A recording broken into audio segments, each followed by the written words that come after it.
الحمد لله والصلاة والسلام على سيدنا محمد وعلى آله وأصحابه أجمعين. الحمد لله والصلاة والسلام على سيدنا محمد وعلى آله وأصحابه أجمعين. أما بعد فأعوذ بالله من الشيطان الرجيم. بسم الله الرحمن الرحيم. اليوم أكملت لكم دينكم وأتممت عليكم نعمتي ورضيت لكم الإسلام دينا. صدق الله العظيم. اللهم صل على سيدنا محمد وعلى آل سيدنا محمد وبارك وسلم. اللهم صل على سيدنا محمد النبي الأمي وعلى آله وأصحابه وسلم. اللهم صل على سيدنا محمد النبي الأمي وعلى آله وأصحابه وسلم. میرے معزز مسلمان بزرگوں، عزیز بھائیوں اور امت مسلمہ کی مقدس ماں اور بہنوں، اللہ تعالیٰ نے ہمیں جو دین دیا ہے یہ اللہ کا دین اللہ کا انعام ہے. یہ اللہ کا دین اللہ کی رحمت ہے. یہ اللہ کا دین اللہ کی شفقت کا ایک انداز ہے. اللہ کا دین رحمت ہے، زحمت نہیں ہے. نعمت ہے، بلا نہیں ہے. یہ اللہ کی شفقت ہے، اللہ کی طرف سے کوئی زیادتی نہیں ہے. یہی دین کی نعمت ہے جس سے ساری انسانیت کی زندگی کی بہار ہے.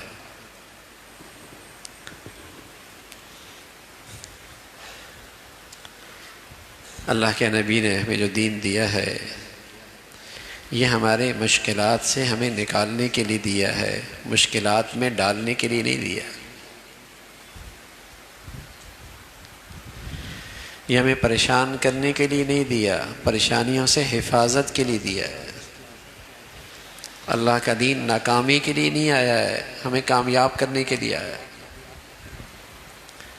اللہ کا دین ہمیں تقسیم کرنے کے لیے نہیں آیا، توڑنے کے لیے نہیں آیا، بانٹنے کے لیے نہیں آیا. اللہ کا دین ہمیں جوڑنے کے لیے آیا.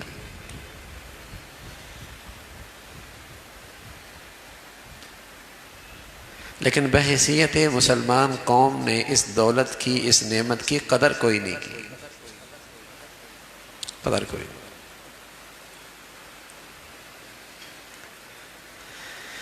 جیسے دوسری قومیں آج بے چینی میں اور بے سکونی میں اور نفرتوں میں زندگیاں گزار رہی ہیں، مسلمان قوم کا حال بھی اسی طرح. جیسے ان کے معاشرے میں محبتیں نہیں ہیں، نہ باپ بیٹے میں، نہ ماں بیٹی میں ہے، نہ میاں بیوی میں ہے، نہ بہن بھائی میں ہے. نفسا نفسی ہے. بدقسمتی سے مسلمانوں نے اس دولت کی قدر نہیں کی. یہ عذاب مسلمانوں میں بھی آ گیا. ورنہ تصور نہیں تھا کہ مسلمانوں کی اولادیں ماں باپ کی نافرمان ہوں.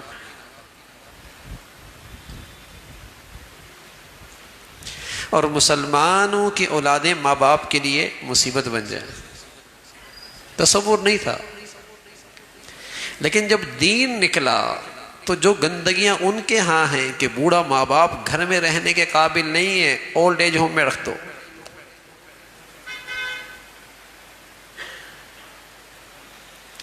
میاں بیوی کا تعلق محض دو افراد کا اکٹھا ہونا ہے.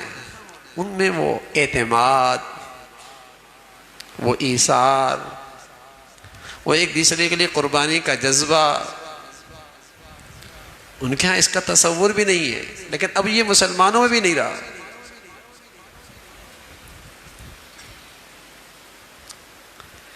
پہلے مسلمان میں کاروبار ختم ہو جاتا تو اس شوہر کی قدر تو میاں کی بیوی کے دل سے نہیں نکلا کرتی.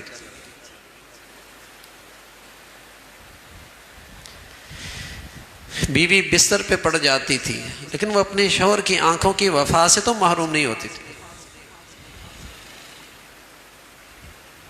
باپ ضرورت مند ہو جایا کرتا تھا، وہ بیٹے کی خدمت سے تو محروم نہیں ہوتا تھا. بیٹا معذور ہو جاتا تھا، وہ باپ کی شفقت سے تو محروم نہیں ہوتا تھا. لیکن اب تعلق خود غرضی کا رہ گیا ہے. جب تک غرض ہے تعلق ہے، جہاں اغراض ختم تعلق ختم، رشتے ختم، محبتیں ختم.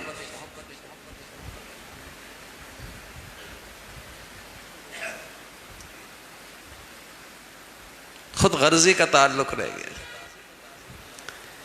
یہ دین تھا جو خلوص کی محبت دیا کرتا تھا. میاں کا کاروبار بیٹھ کے تو کیا ہوا، وہ اپنی بیوی کے دل سے تو نہیں اترا، لیکن اب کاروبار بیٹھتا ہے تو گھر بھی بیٹھ جاتا ہے.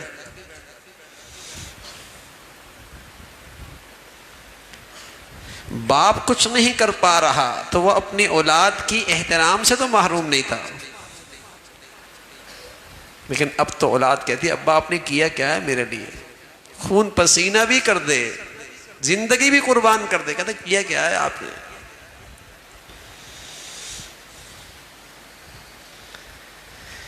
یہ مصیبت یہ عذاب اس لیے آیا کہ مسلمان قوم نے اس نعمت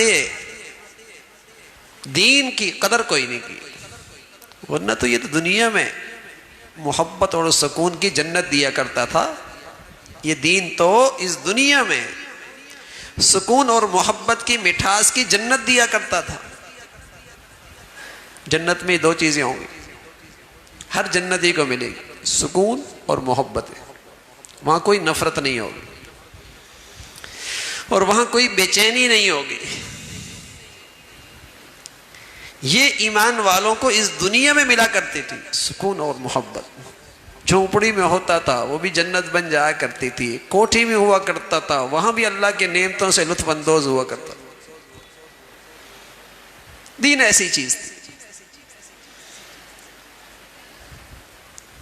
گناہ اللہ کی نافرمانی، اس میں سوزش ہے، جلن ہے، جلن ہے.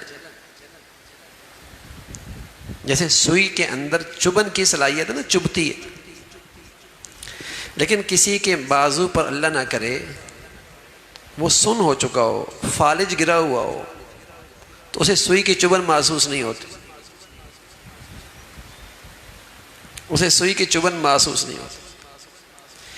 گناہ میں بھی سوزش ہے، لیکن کسی پر غفلت کا فالج گرا ہوا ہے اسے محسوس نہیں ہوتا. جب یہ غفلت کا فالج اترے گا تو پھر یہ آگ محسوس ہوگی، گناہوں کی آگ. لیکن اس کا ایک اثر ہر آدمی کو اس دنیا میں محسوس ہوتا ہے، گناہ کا. دل بے چین رہتا ہے. اس گناہ کی سوزش کا اثر یہ ہے کہ دل بے چین رہتا ہے. چاہے اس کی جلن محسوس نہ ہو، غفلت کا فالج تو گرا ہوا ہے اس میں گناہ کی سوزش. گناہوں میں سوزش ہے، جلن ہے، لیکن اس کا اثر دل پہ ہوتا ہے. دل بے چین رہتا ہے. نار اللہ الموقدہ التی تطلع علی الافئدہ. یہ جو آگ ہے نا اللہ نے گناہوں کی سزا میں دی ہے، یہ جسم تک نہیں رہتی، دل پہ اثر کرتی. دل جلتا ہے اس سے. گناہ کی یہ سوزش ہے. گناہ بھی کرے اور چین سے بھی رہے، ایسا نہیں ہوتا، کبھی نہیں ہوتا. ساری دنیا کے سکون کی چیزیں اکٹھے کر لے، اس دل میں چین نہیں رہتا.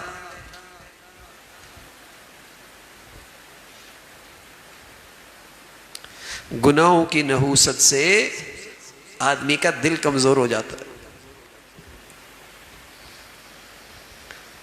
کیسے کمزور؟ پتہ کیسے لگتا ہے؟ اس کا تجربہ کیسے ہوتا ہے؟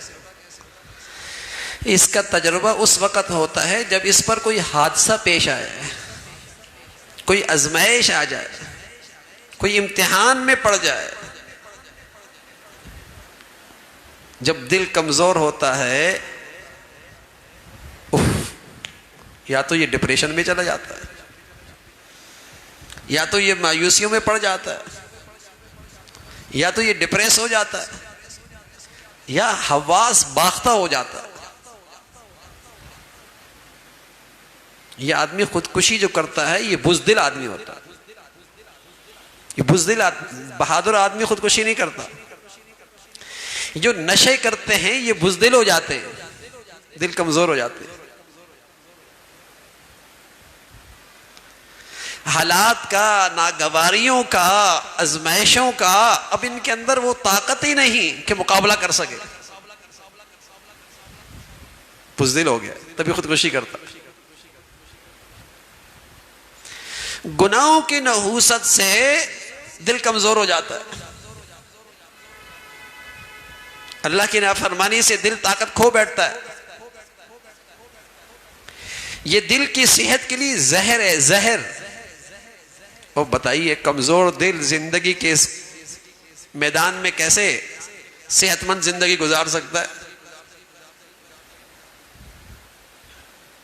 تو اس کا تجربہ اس وقت ہوتا ہے جب کسی آزمائش میں آتا ہے تو یہ حواس باختہ ہو جاتا ہے، مایوس ہو جاتا ہے، ڈپریشن میں چلا جاتا ہے، خودکشیاں کرتا ہے. اس لیے مغرب میں خودکشیاں بہت ہیں، بہت ہی زیادہ ہیں. اور وہاں سکون اور راحت کے نقشے دیکھے تو ایسا لگتا ہے ہم ان سے ایک صدی پیچھے ہیں. لیکن کفر اور شرک اور گناہوں کی نحوست سے دل جو کمزور ہو گیا، وہ نفسیاتی مریض بھرے پڑے ہیں. ڈپریشن کی گولی ہر شخص کھا رہا ہے.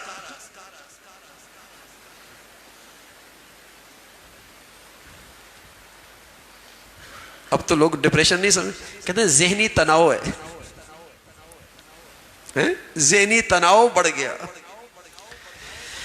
ارے میاں ہاں ذہنی تناؤ تو بڑھے گا جب اللہ کی نافرمانی. دنیا کے بونے حکمرانوں کو ناراض کر کے کوئی آدمی اس دنیا میں سکون سے کاروبار نہیں کر سکتا، اور بادشاہوں کے بادشاہ کی نافرمانی کرے اور اس دنیا میں سکون سے رہے. ہم نے تو نہیں دیکھا.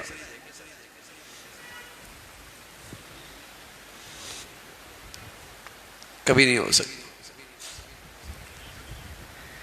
تو گناہوں کی نحوست سے دل کمزور ہو جاتا ہے، اور اس کا تجربہ، اس کا مشاہدہ اس وقت ہوتا ہے جب اس پر کوئی آزمائش آ جائے.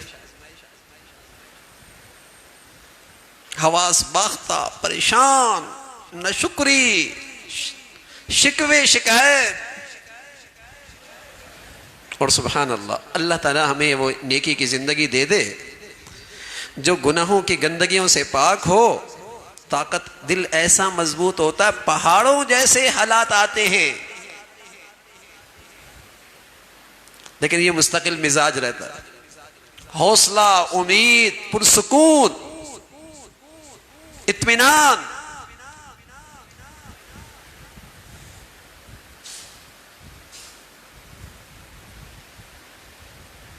اگر یہ دیکھنا ہو ایمان کی طاقت تو غزہ کی ماؤں کا حال دیکھ لو، غزہ کے بچوں کی حالت دیکھ لو، غزہ کی بہنوں کی حالت دیکھ لو، غزہ کے مسلمانوں کی ہمت اور حوصلہ دیکھ لو. تصور بھی نہیں کر سکتے. کیا باتیں ہیں، کیا حوصلہ ہے، کیا اللہ پہ اعتماد ہے. سبحان اللہ. کیا پہاڑوں جیسے آزمائش میں گھرے ہیں لیکن اللہ سے کوئی شکوہ نہیں. اللہ تعالیٰ سے کوئی شکوہ نہیں ہے. نیکی میں یہ طاقت ہے، ایمان کی زندگی میں یہ طاقت ہے. حوصلہ، ہمت، اللہ تعالیٰ سے امید.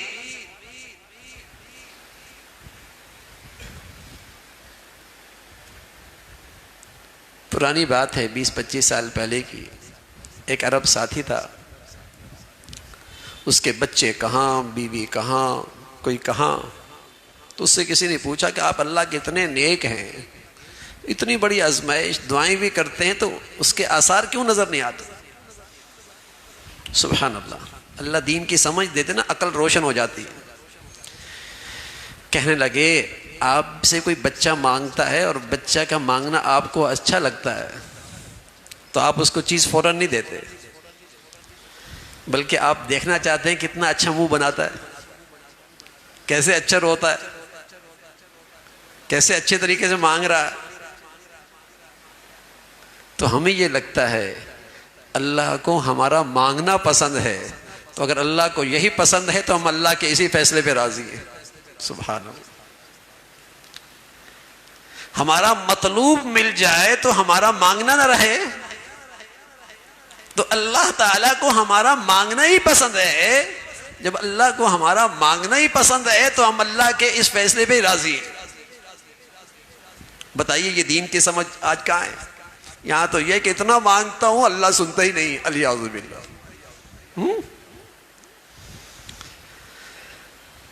سبحان اللہ. یہ ایمان نیکی کی زندگی عجیب چیز ہے. حوصلہ، ہمت، زندگی کی توانائی نعمت دین سے ہے. قدر نہیں کی ہم نے اس کی، ہم نے اس دولت کی قدر نہیں کی. زندگی کی توانائی دین کی نعمت سے. آج ہم انفرادی، گھریلو، معاشرتی، قومی زندگی کے جن مسائل سے دوچار ہیں اسی نعمت کی ناقدری کا نتیجہ ہے. ورنہ یہ دین تو ہمیں رسوا کرنے کے لیے تو نہیں آیا تھا، پستیوں میں دھکیلنے کے لیے نہیں آیا تھا، نفرتوں میں تو ڈالنے کے لیے نہیں آیا تھا، ذلت اور رسوائی میں تو پھینکنے کے لیے نہیں آیا تھا. ہم نے قدر نہیں کی. دولت بڑی ہے، بڑی دولت ہے. اور اس گئے گزرے دور کے اندر بھی جو مسلمان اس دین کو اپنے سینے سے لگائیں گے، اپنے گھروں میں اس دولت کی قدر کریں گے، اپنے بچوں اور بچیوں کی پرورش کے مطابق کریں گے، انشاءاللہ وہ اس کا میٹھا پھل ضرور کھائیں گے. یہ دولت ایسی ہے. جو اس دولت کی قدر کرے گا،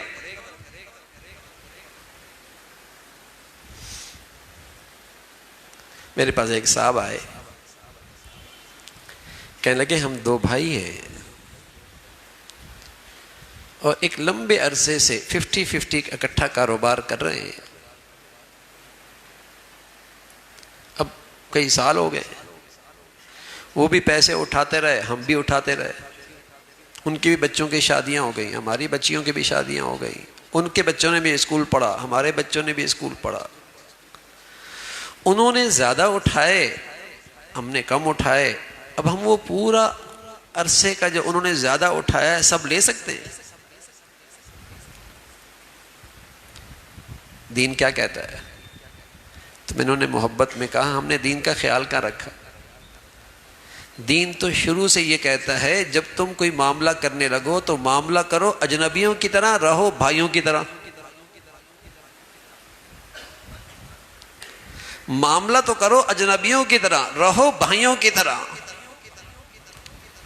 کس کا کتنا حساب بنتا ہے، کس کا کیا حق بنتا ہے، کس کی کیا ملکیت ہے، کس نے کتنا اپنا حصہ لے لیا ہے، کس کا کتنا باقی ہے، سب تحریر ہو. دین تو یہ کہتا ہے رہو بھائیوں کی طرح. اگر ایسا کرو گے تو ساری زندگی بھائیوں کی طرح رہو گے. دین کے اس پیغام پہ عمل کرتے تو ساری زندگی بھائیوں کی طرح رہتے. لیکن تم نے دین کو نظر انداز کیا. ایک وقت آتا ہے بھائی دشمنوں کی طرح رہتے. کہتا ہے میں اس کی شکل نہیں دیکھنا چاہتا،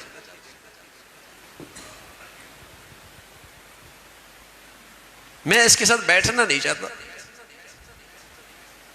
معاملات ہیں، معاشرت ہے، لین دین ہے، نعمت دین کی قدر نہیں ہے. پھر مسائل میں ایسے الجھتے ہیں نکلنے کا کہیں سرا بھی نہیں ملتا.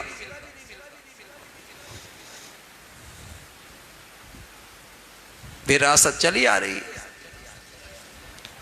چلنے والے چلے گئے، وراثت تقسیم نہیں ہوئی.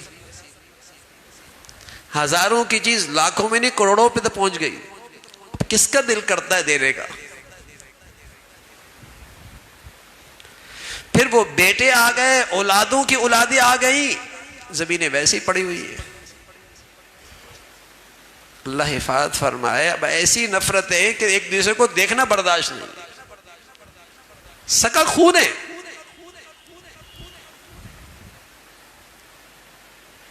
دین کی قدر نہیں کی نا. وہ تو ہمارے لیے رحمت ہے، وہ تو اللہ کی طرف سے ہمیں انعام ملا ہے، اس میں تو ہماری فلاح اور کامیابی ہے، اس میں تو ہمارے مسائل اور پریشانیوں کا حل ہے، اور اس میں تو ہمارے لیے محبتوں کی زندگی ہے. دین تو نہیں تقسیم کرنے کے لیے آیا، دین تو ہمیں نہیں بانٹنے کے لیے آیا، دین تو ہمیں نفرتوں میں ڈالنے کے لیے نہیں آیا. یہ لسانیت ہے، یہ وطنیت ہے، یہ قومیت ہے، یہ فرقہ واریت ہے، یہ بدبودار نعرے آتی وہی ہیں جہاں میرے سچے نبی کا صحیح دین نکل جاتا ہے.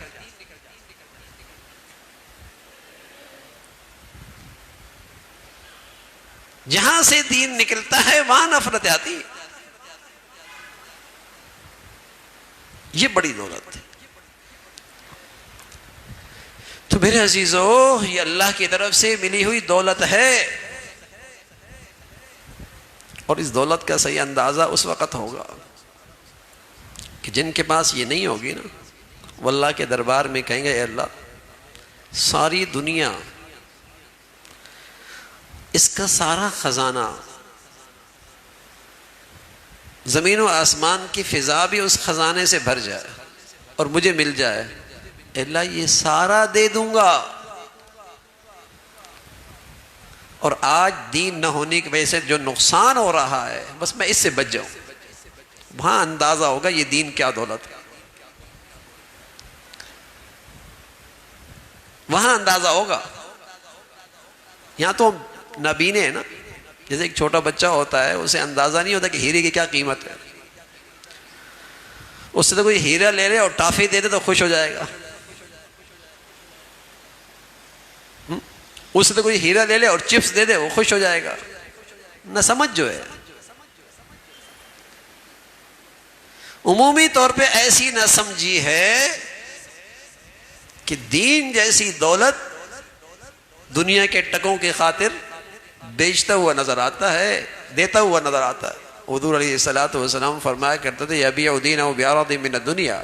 ایک وقت آئے گا یہ دین اور دین کی قدریں، دین کی زندگی، دین کی معاشرت دے دے گا دنیا کی خاطر.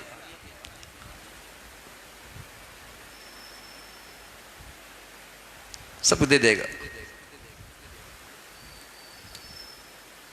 وہاں اندازہ ہوگا کہ یہ کیا دولت ہے. آرزو کرے گا کہ اتنا خزانہ بھی ہو، اتنی دولت بھی ہو، جو زمین و آسمان سے بھری ہوئی دولت وہ میرے پاس ہو. میں یہ سب کچھ بھی دے دوں گا، لیکن آج دین کے نہ ہونے پر جو نقصان نظر آ رہا ہے بس اس سے بچ جاؤں. لیکن وہاں حسرتیں، نری حسرتیں رہ جائیں گی. وہاں افسوس، نرا افسوس رہ جائے گا. تو میرے عزیزو، اس نعمت دین کی ہم قدر کرتے رہیں، قدر کرتے رہیں.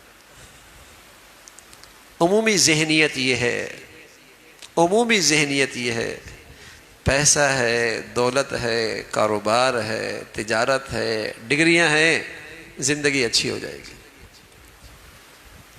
اور ہمارے سچی نبی ہمیں یہ ذہن دے کر گئے تھے یہ سب بھی اللہ کی نعمتیں ہیں، لیکن یہ اسی وقت بہتر ہیں جب تمہارے پاس دین کی نعمت ہوگی.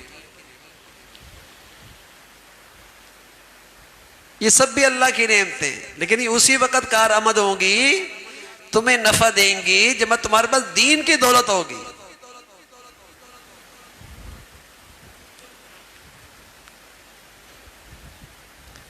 اس لیے پیغمبر بڑے دور اندیش ہوتے ہیں، بڑے روشن خیال ہوتے ہیں، بڑے دور اندیش، بڑے روشن خیال.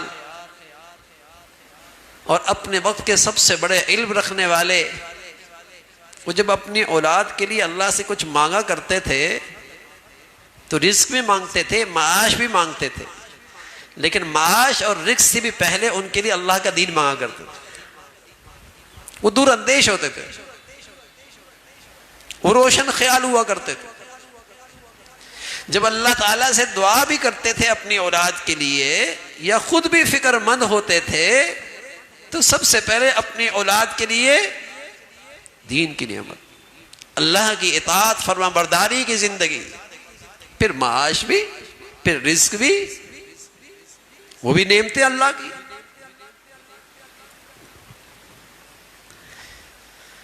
تو اس دولت کی قدر ہو، اس دولت کی قدر۔ رمضان کی مقدس گھڑیاں ہم نے گزاری ہیں، الحمدللہ ایک بہار تھی گھروں میں، زندگیوں میں، الحمدللہ رمضان۔ تو رمضان میں ہم نے ایک روزہ رکھا، سحری میں روزہ رکھا اور افطاری میں روزہ ختم ہو گیا۔ اس روزے کی وجہ سے بہت ساری چیزیں جو حلال تھیں ان سے ہم رک گئے، کھانا حلال، پینا حلال، ازواجی تعلق حلال، بھائی روزے میں تو یہ روزہ تو ختم ہو گئے، لیکن مسلمانوں کا روزہ تو ابھی باقی ہے، مسلمانوں کا روزہ تو باقی ہے۔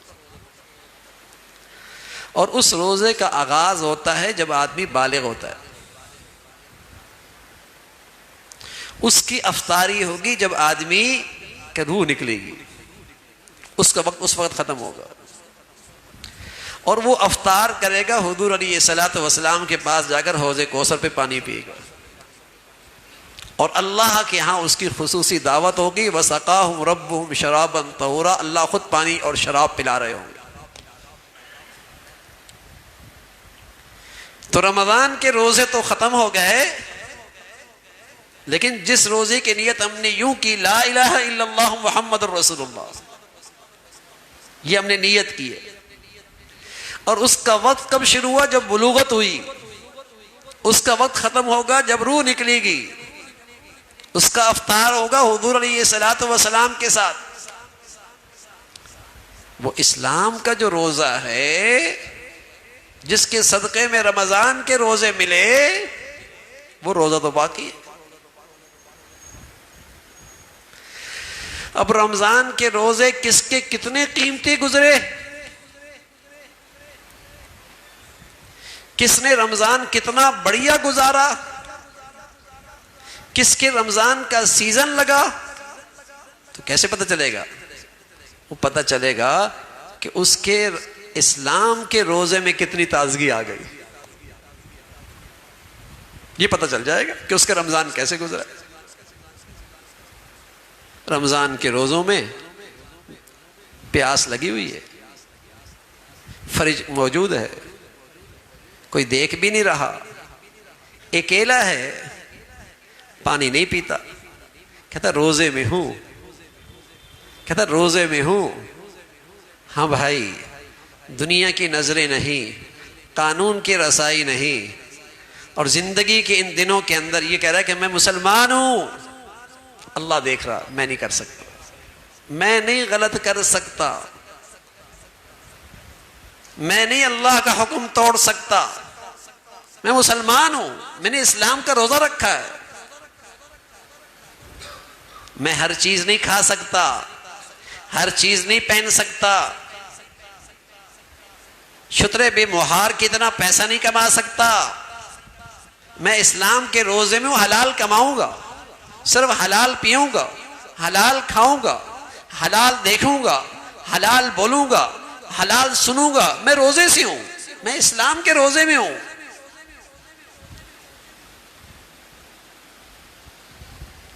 رمضان میں تو تربیت ہو رہی تھی، علاج ہو رہا تھا، علاج حلال چیزوں سے بھی بس اوقات طبیب روک دیتا ہے نا، حلال چیزیں بھی ڈاکٹر بس اوقات منع کر دیتا ہے،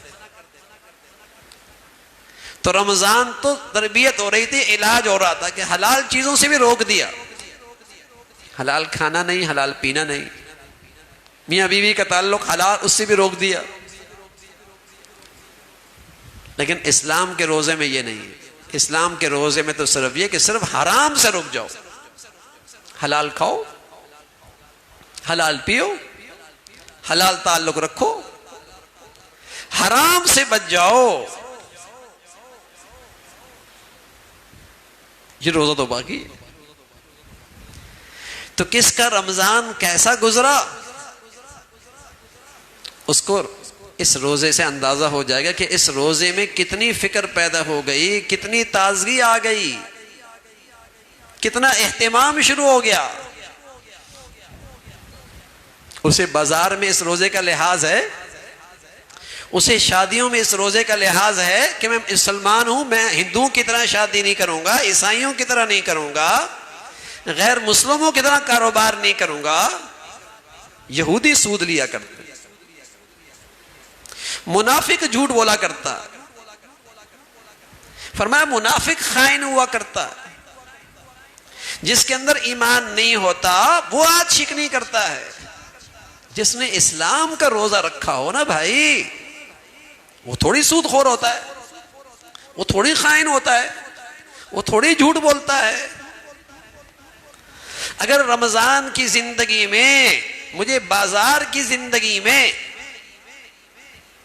رمضان کی زندگی سے رمضان کی زندگی میں اسلام کے روزے کا لحاظ آ گیا تو اس کا مطلب رمضان کا سیزن بڑھیا لگ گیا، کمائی خوب ہو گئی۔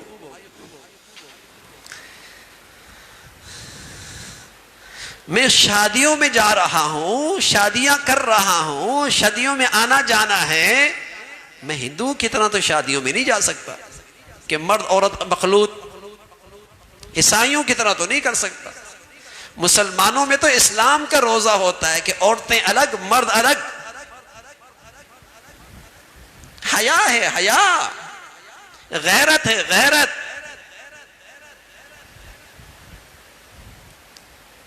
اسلام کا روزہ ہے، میں شترے بے مہار تو نہیں جیسے مرضی محفلیں جماؤں، جیسے مرضی شادیاں کروں، میں تو اسلام کے روزے میں ہوں بھائی۔ تو یہ اسلام کے روزے میں تازگی آ جائے، یہ رمضان بڑھیا ہو گیا، یہ رمضان کے روزے بڑھیا ہو گئے، بہت کمائی ہو گئی اس کی، خوش نصیب ہو گیا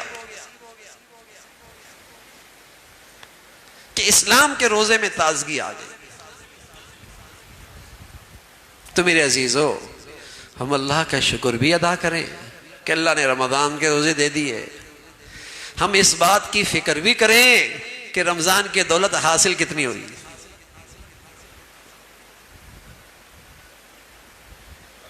جو آدمی کمائی نہ کرے وہ بھی گھاٹے میں، اور جو آدمی کمائی کر کے ضائع کر دے وہ اس سے زیادہ بیوقوف، کم عقل۔ قرآن مجید میں ایک خاتون کا ذکر ہے کہ وہ دن بھر روئی سے دھاگے بنایا کرتی تھی، اور جب شام ہوتی تو اسے کاٹ کاٹ کے پھینک دیا کرتی تھی۔ کمائی نہ کرنا یہ بھی نقصان، کمائی کر کے ضائع کر دینا یہ بھی کم عقلی۔ تو کچھ تو ایسے بد نصیب ہیں جنہیں رمضان میں کمائی نہیں ملی، جنہوں نے رمضان میں کچھ نہیں کمایا، ان کی زندگی میں رمضان آیا ہی نہیں، جیسے کہ ان کی زندگی میں رمضان آیا ہی نہیں۔ کچھ ایسے بھی تھے، اور کچھ ایسے تھے جنہوں نے رمضان میں کمائی کی، کمائی کی، روزے رکھے، افطار ہوئی، سحری ہوئی، تراویحیں ہوئی، عمرے ہوئے، صدقہ خیرات ہوا، کمائی کی۔ لیکن وہ اس بات کی فکر کریں کہ یہ کمائی کرنے کے بعد ضائع ہو جانا تو یہ بھی تو کوئی عقل مندی نہیں ہے۔ تو میں کہاں کھڑا ہوں؟ کیا میری زندگی میں پہلے فجر نہیں تھی اب آ گئی؟ پہلے میری زندگی میں نماز نہیں تھی اب اہتمام شروع ہو گیا؟ پہلے میری زندگی میں تلاوت نہیں تھی اب الحمدللہ اس کا آغاز، وہ وظیفہ شروع ہو گیا؟ پہلے میری زندگی کے اندر حیا کی چادر میری بیٹی بہنوں میں نہیں تھی، الحمدللہ وہ حیا کی چادر آ گئی، میرے معاملات ٹھیک ہو گئے، مجھے حلال حرام کی فکر ہو گئی۔ تو ایک تو نا رمضان آیا، کمائی ہوئی اور ضائع ہو گئی، یہ تو کوئی عقل مندی نہیں ہے۔ اور 40 سال سے اگر ایسا ہو رہا ہے تو بڑے گھاٹے کی بات ہے کہ 40 سال سے یہ روزے رکھ رہا ہے لیکن رمضان جاتا ہے اور یہ ساری کمائی ضائع کر دیتا ہے۔ وہی فجر غائب، وہی نمازیں کمزور، بازار کی زندگی میں کوئی فرق نہیں آیا۔ رمضان کی کمائی 40 سال سے روزے نہیں چھوڑے، اس نے 30 سال سے روزے نہیں چھوڑے، لیکن کمائی کرنے کے بعد اس کی حفاظت نہ کرنا، اسے ضائع کر دینا، یہ بھی تو نادانی ہے کہ اتنے سال سے روزے رکھ رہا ہے اور پھر یہ دولت ضائع کر دیتا ہے، کمائی ضائع کر دیتا ہے، اور اسلام کے روزے میں کوئی تازگی نہیں آتی۔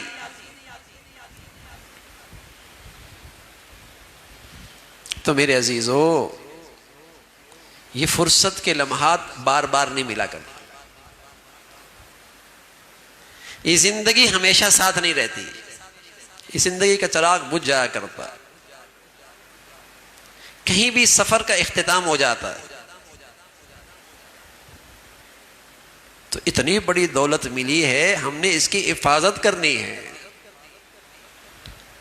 اور اس کی برکت سے اپنے اسلام کے روزے میں تازگی لانی ہے۔ رمضان میں تو رحمت کا شامیانہ تنا ہوتا ہے اور طبیعت نیکی کی طرف راغب ہوتی ہے۔ رمضان جاتا ہے، اب وہ رحمت کا شامیانہ تو نہیں رہتا، اب تھوڑا مجاہدہ کرنا پڑتا ہے۔ جیسے آدمی بیت اللہ میں ہو، مدینہ منورہ میں ہو، مسجد نبوی میں ہو، وہاں روحانی اے سی لگا ہوتا ہے، اس کو نماز کی عادت نہیں ہے لیکن وہاں اذان سے پہلے مسجد پہنچ جاتا ہے، ماحول جو ہے روحانی اے سی لگا ہوا ہے، لیکن پتہ تب لگتا ہے جب وہاں اے سی سے نکلتا ہے، روحانی اے سی سے ایئرپورٹ پہ آتا ہے، نماز بھی چلی جاتی ہے، فرض نماز بھی چلی جاتی ہے، وہ تو ماحول ہوتا ہے۔ تو رمضان میں تو اللہ کی رحمت کا شامیانہ، ٹھنڈی ہوائیں ایمان کی، روحانیت کی، رحمت کی چل رہی ہوتی ہیں، ہم جیسے کمزور لوگ بھی فجر کی برکت سے تہجد بھی مل جاتے ہیں، لیکن وہ روحانی ماحول تو چلا گیا۔ اب ہے امتحان کہ تربیت کتنی ہوئی، صحت کتنی ملی، رمضان کتنا بڑھیا گزارا، اب ہے امتحان۔ تو میرے عزیزو، اس امتحان میں پاس ہونے کے لیے ضروری ہے کہ ہمارا اور ہماری عورتوں کا اور ہمارے بچوں کا اور ہمارے بچیوں کا ایمانی پاور ہاؤس سے تعلق ہو۔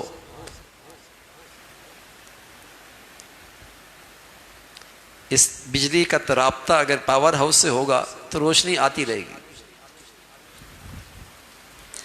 لیکن اگر یہ تار گر جائے،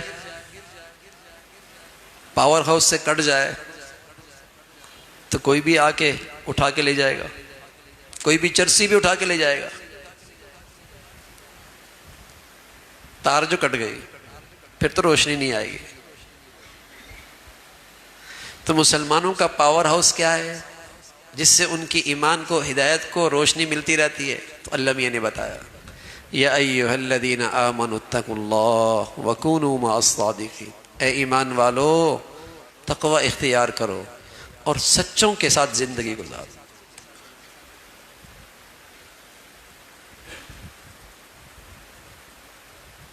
پھر کہیں بتایا کہ سچے کون لوگ ہوتے ہیں؟ فرمایا سچے وہ ہوتے ہیں جو پرہیزگار ہوتے ہیں،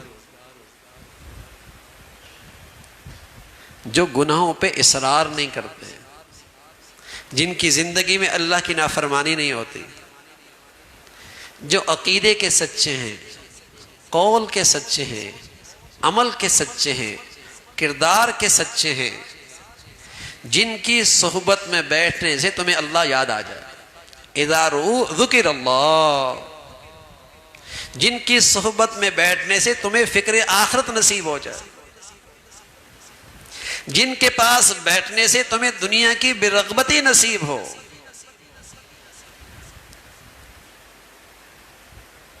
اگر دنیا میں ایسا ماحول مل جائے، یہ نعمت کبریٰ ہے، اللہ کا بڑا انعام ہے. یہ میرے اور آپ کی زندگی کی ضرورت ہے. ماحول سے زندگی بنتی ہے.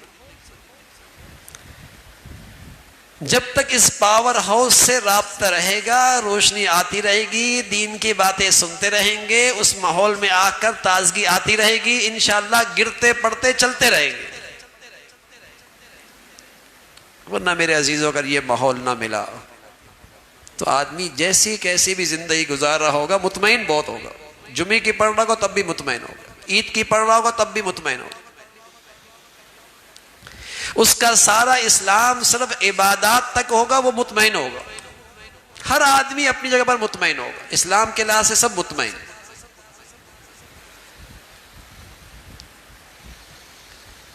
وہ جیسے اسلام گلی محلوں میں دیکھ رہے ہیں اس لحاظ سے وہ سب سے بڑا بزرگ، وہ سب سے بڑا بزرگ.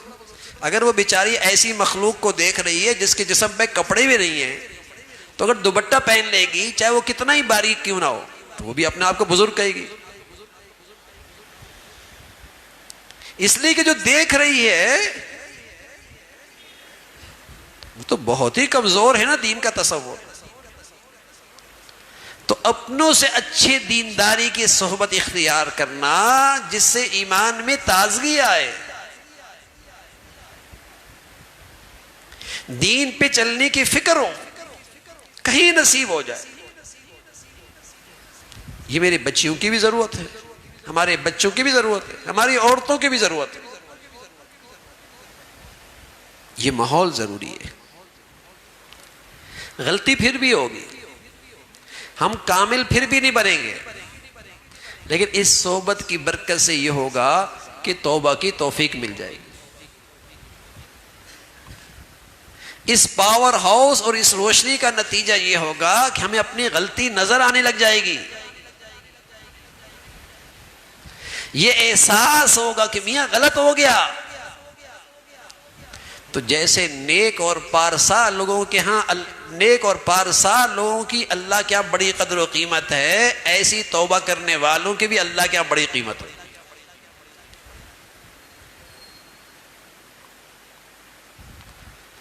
تو اس صحبت سے اگر ہم کامل نہ بھی بنے،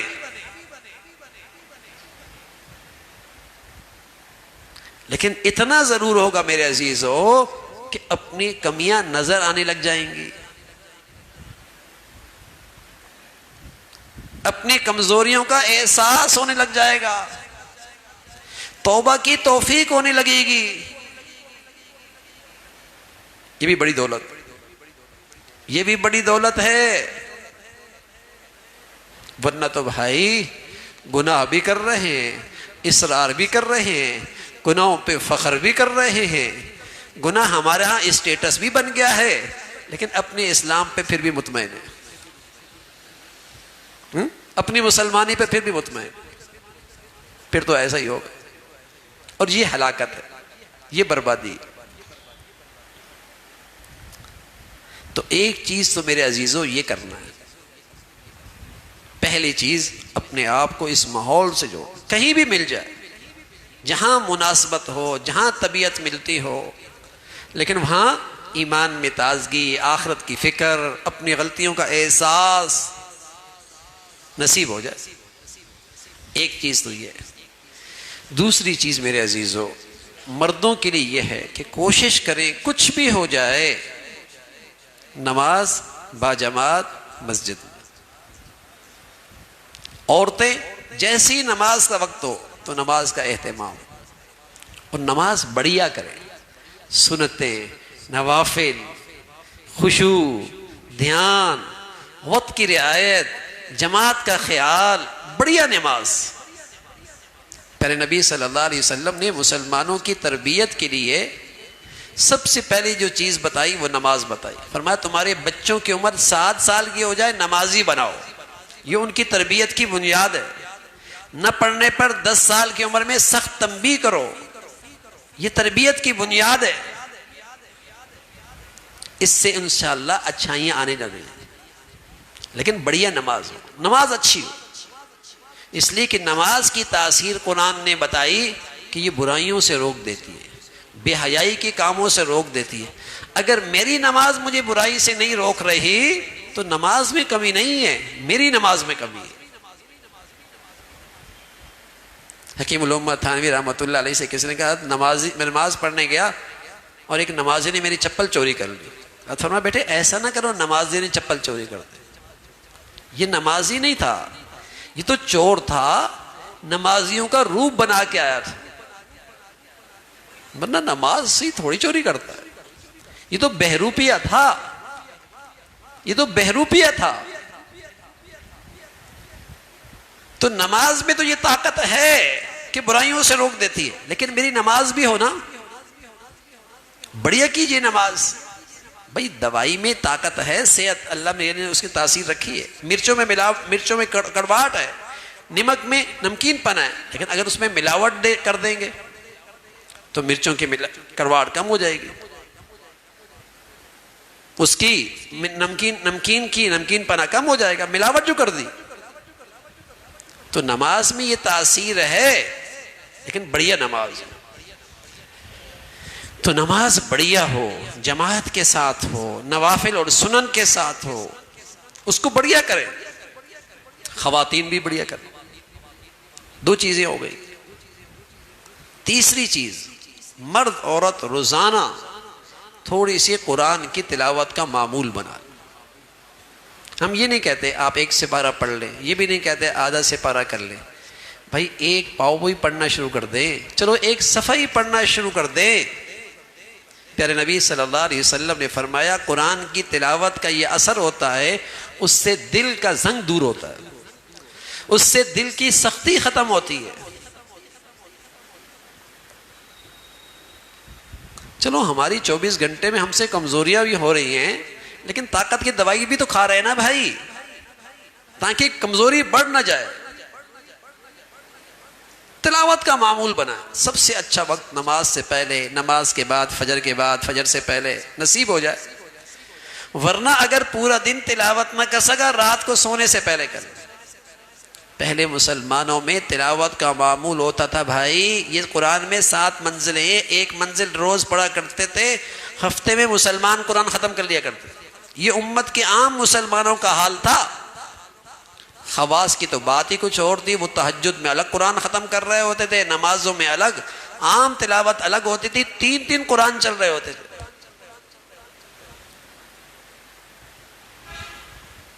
تو 1 پاؤ سے شروع کریں, پھر آدھا پارا کر دیں, پھر اللہ کرے 1 سپارہ ہو جائے اور مہینے میں 1 قرآن ختم ہو جائے. برکت ہوگی, برکت ہوگی, رحمت ہوگی, میرے گھر میں بھی ہوگی. مسلمانوں کے گھروں میں قرآن کی تلاوت ہوتی تھی, اللہ کے رحمت کے فرشتے آیا کرتے تھے. لیکن اب گناہوں کی نحوست ہوتی ہے, شیاطین آتے, پھر کہتے ہیں بندش ہو گئی. ارے میاں جب شیاطین آئیں گے تو بندش نہیں ہوگی. جب تم دعوتی شیاطین کے کر رہے ہو تو پھر بندش کیوں نہیں ہوگی, پھر اس کی نحوست کیوں نہیں ہوگی. جہاں کچرا ہوتا ہے وہاں جراثیم ہوتے ہیں, جہاں گناہ ہوتے ہیں وہاں شیاطین ہوتے ہیں. اور جب شیاطین آئیں گے اس کی نحوست بھی ہوگی. بات بات پہ گھر پہ لڑائی, چھوٹی چھوٹی باتوں پہ گھروں میں ناراضگیاں, نحوست ہی نحوست. گھروں میں تلاوت کا معمول, مرد عورت, مسلمان بیٹیاں بہنیں مائیں روحانی ناشتہ پہلے کیا کرتی تھی, جسمانی ناشتہ بعد میں بنایا کرتی تھی. سب سے پہلے قرآن کی تلاوت, بیٹی بھی کر رہی, اماں بھی کر رہی, بیوی بھی کر رہی, قرآن کی تلاوت ہو رہی.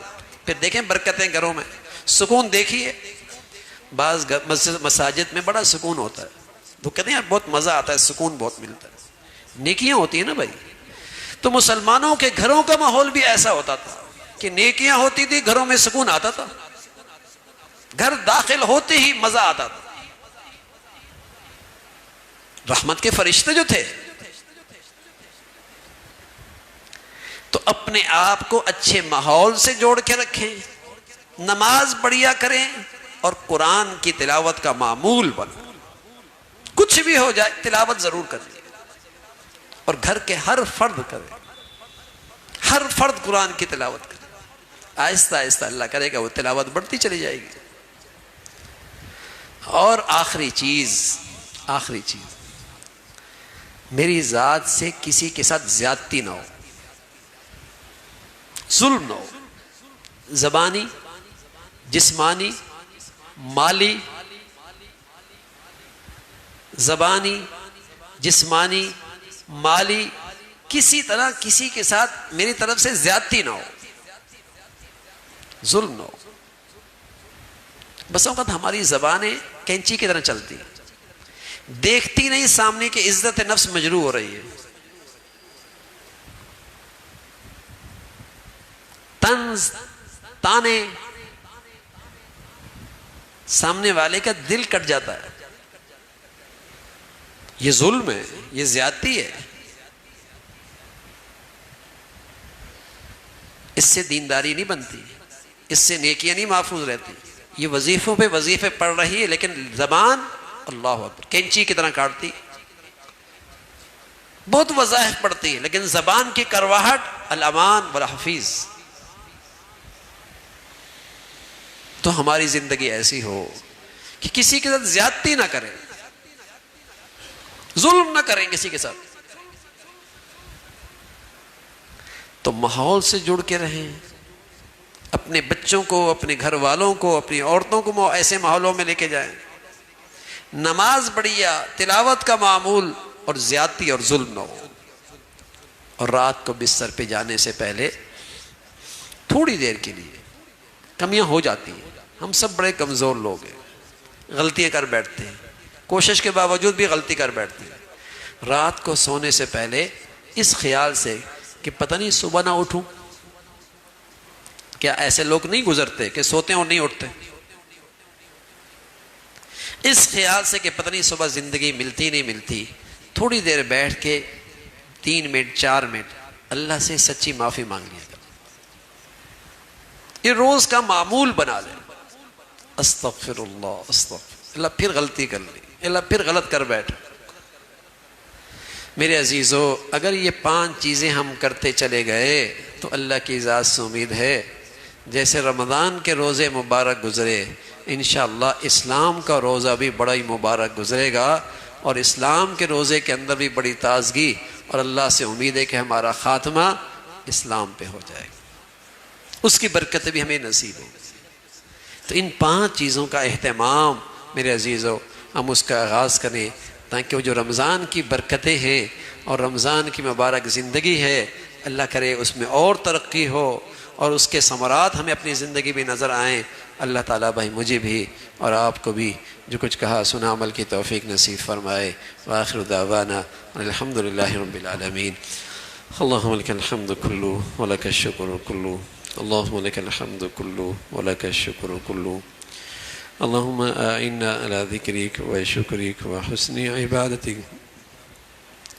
سبحان اللہ وبحمدہ سبحان اللہ العظیم، عدد خلقہ وزینة عرشہ ورضا نفسہ ومداد کلماتہ.